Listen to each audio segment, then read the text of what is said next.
This is Abe Freetanzer from cinemadailyus.com, and I'm so thrilled to be speaking with Elizabeth Marvel about her role in The Dropout.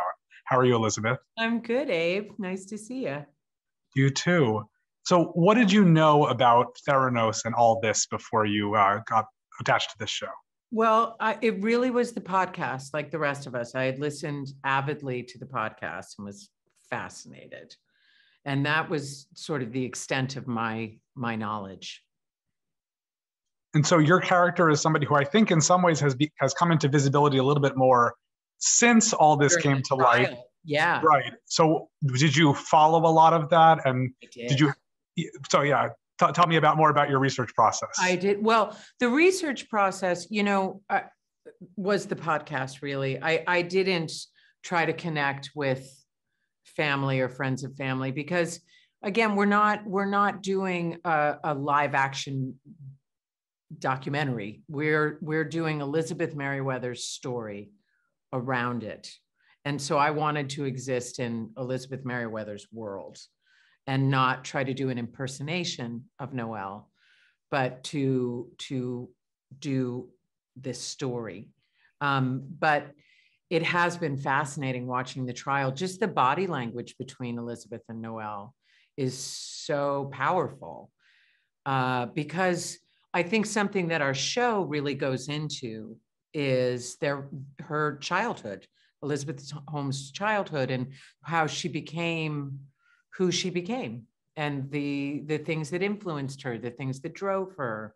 And so she's not just this, horrible monster, that we really explore her humanity.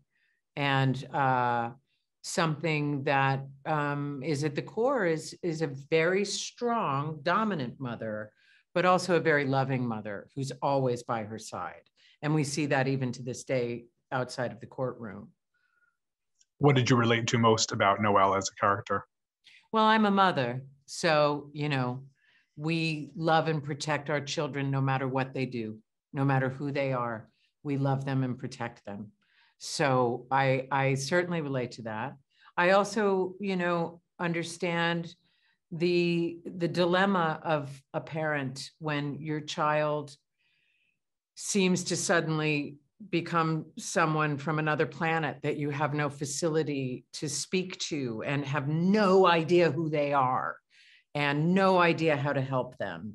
And you also can see the horrible mistake they're about to make, and you can't stop it because you can't control them and you can only love them. So there were many things that I could relate to. What was it like watching Amanda's transformation, both into the Elizabeth that she was at the very start and the Elizabeth that she became later on in the show? It was fantastic. I mean, she's brilliant. She's just astonishing. And as a fellow actor, I loved watching the work happening. And I loved how we would sort of come into rehearsal, go through it a little bit, but then we'd kind of gather in the space where we were shooting and just kind of live a little bit before the cameras would roll. So she could kind of drop in and we could both drop in and find a very organic place to be together. So it was great. This show is full of so much talent, and you also have some great co-stars just in sort of your little segment, starting with Michael and William and Mary. Can you just talk about the relationship working with those actors? Oh, every day was just such a pleasure. A lot of them, like myself, are New Yorkers, so that's fun. A lot of them have theater backgrounds like I do, so that's fun. When you work with people that have a lot of theater in their background, you know that they're going to show up on time, knowing their lines, no muss, no fuss. So that was great. Every day people were ready to work.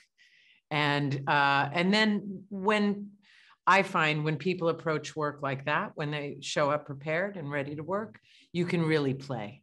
You can really use the time in a wonderful way. You can get very creative. So we had a very good time. That's great. I do think this show is entertaining in a sort of twisted way because right? it's like a horror. Wildly entertaining. I know. It's the genius of Elizabeth Merriweather. She's taken a very complicated, very complicated story and made it almost a thriller and a comedy. It's amazing. Yeah, I think we see that especially in some of the scenes with William, and it's not just his very large forehead. I think there's a little bit more to it than that. But just you're right. Nice to enjoy those scenes. Uh-huh. And obviously the story is dictated, even though it's, within Elizabeth's world of this, by what actually happened. But there are so many other great actors in the ensemble. Is there somebody that you wish Noelle had just had an opportunity to interact with, show up in Theranos? I wish that somehow Noelle, and I wish that Stephen Fry and I could do a spin-off forever. I have this great idea where I could play a detective nun on a bicycle in a small English town, and he could be the baker, and we will solve crime. I would watch that. Stephen Fry forever. My favorite days were when he was in the makeup trailer with me. I do think he actually may have the most endearing role on this show, just because he's so pure. He just wants to do good, and while a lot of people react sort of with shock and horror, it's mostly disappointment and sadness, I think, totally. for him. It's beautiful. It's beautiful. He's remarkable. Yeah. Well, even though that show you mentioned, the other one, doesn't exist, I do want to speak very briefly. I've seen you in some other roles like Homeland and House of Cards, but the show I thought of as soon as I knew I'd be speaking to you first was Lights Out.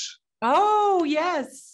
That show was such an interesting and unusual kind of series, just looking at I think like there are a lot of shows about boxing. That's not unusual, but just its specific focus. And I'm wondering if you have any memories from that show that you'd like to share. Oh, I loved that show.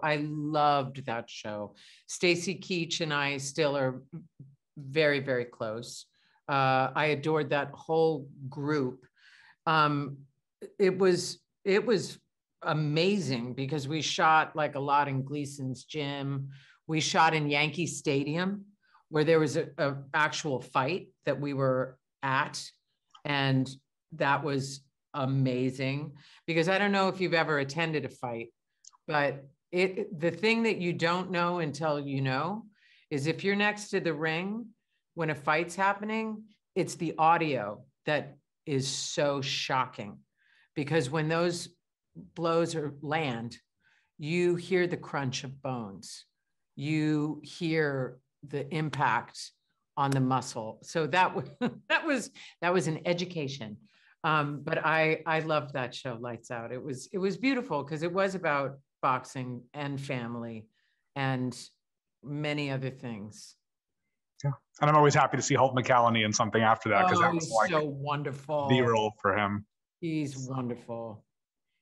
Well, great. Well, it's really nice to get to talk to you and to talk about this show. The first 3 episodes of The Dropout premiere on Hulu on March 3rd with new episodes every Thursday after that. Thank you so much for speaking with me, Elizabeth. It's been a pleasure. Likewise. Thank you.